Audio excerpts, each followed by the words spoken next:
Alright, well, today I'm going to go try to hopefully get a place to trap.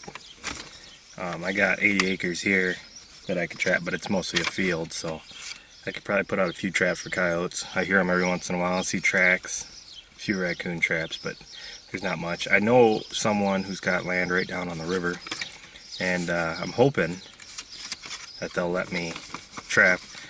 This is usually the hardest part for me, since I didn't grow up out here in the country.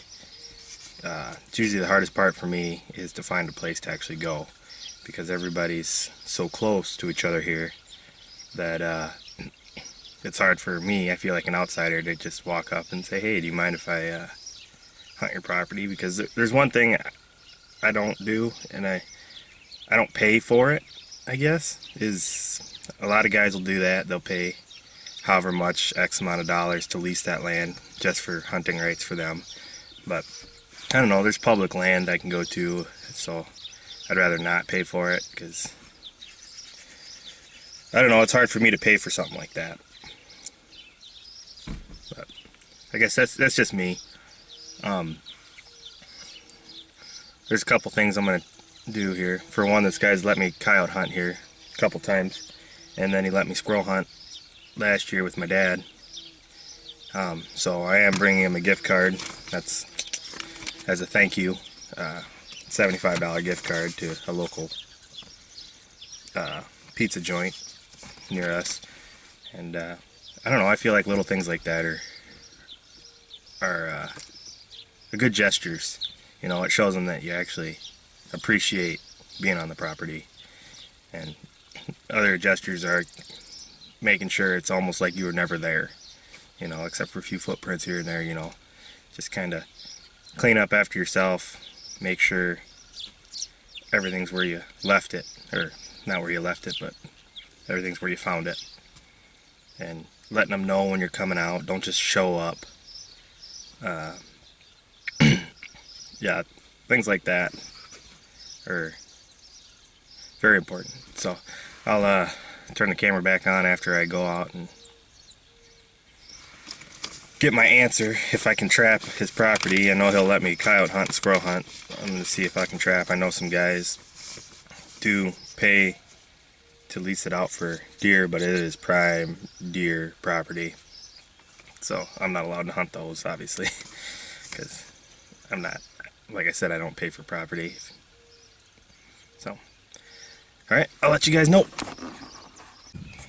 Hey guys, just getting back with you about when I went ahead and asked that gentleman if I could trap his property. It took about a month for me to actually get a hold of him. I went to his house a couple times, left my gift card, because he lets me squirrel hunt there every once in a while. I think he has about 500 acres, and most of it is right along the river, and there's a bunch of swampland on there. So it seems pretty ideal for raccoon, and he's got a ton of coyote. He's got muskrat, he's got beaver, he's got a ton of stuff. So I told you I'd go ahead and put my fails on here and my wins, and this actually ended up being a win. I finally got some property to justify buying all these traps. It was actually a pretty good feeling when he finally said yes. I just drove over to his house. I ran into his wife, talked to her. She said he'd probably be home around noon every day. He's a farmer, and that's what time he comes home for lunch. So I stopped at his house right around that time and just caught him, and we had a lot of discussions, a lot of talks, and he said, yeah, go for it. It's fine. Just let us know when you're there. It's like, of course. You know, I'll definitely tell him every time I'm there.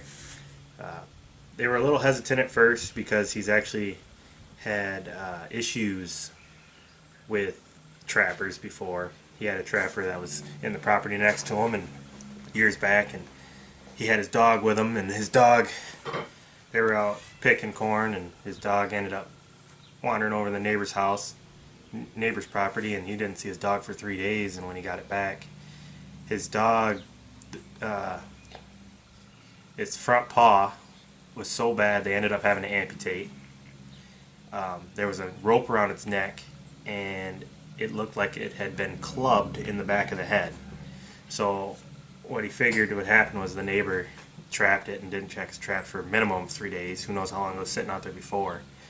And so that dog lost its paw, its whole leg, and instead of doing the right thing, the guy tried to grab the dog and kill it by banging on the back of the head. So yeah, it's going to give trappers a bad name when you got people like that out there. So it makes it harder for people like me who really want to get in this the right way, doing your every 24-hour checks the state of Illinois requires.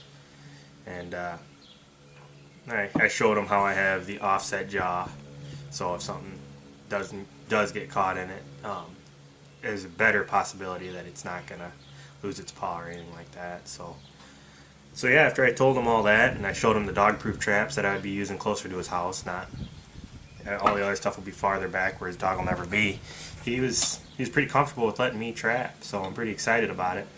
It's about 20 minutes from my house, which is kind of far for driving there every day, but that'll be alright. I'll figure it out. So yeah, I figured I'd show you guys the second part of this video, showing you that all you got to do is get out there and knock on some doors.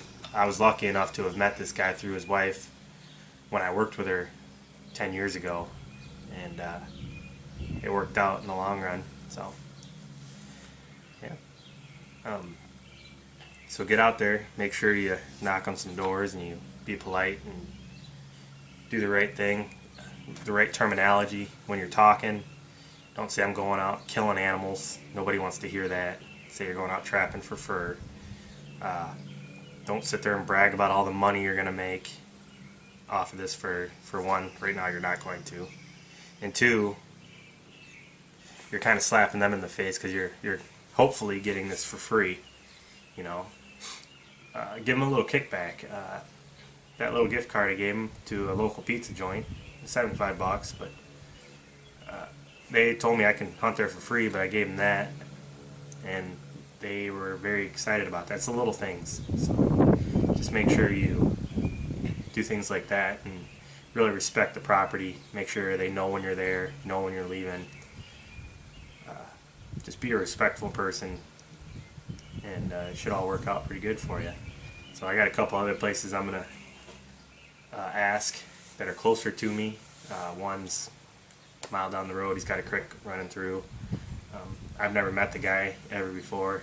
I have the Onyx app, and that's actually how I found out, which is a great app. I would recommend it for trappers. If you don't have public land near you, you can see who owns that land and where their taxable address is, so you can actually go to their house and talk to them about that property. Pull it up on your phone, show them this is where I want to trap, down this line right here, and hopefully it doesn't creep them out that the app's around, but it's it works really good. So yeah, and stay tuned for some more videos. I think the next video I'm going to do is I'm going to make a cookie cutter for my Bridger number 2, and I'm going to probably work on one for my 1.5s Dukes. Here, I'll show you a quick picture of what we got going on here, and that'll probably be the next video. So stay tuned, and hopefully you watch the next one and like and subscribe. Have a good one.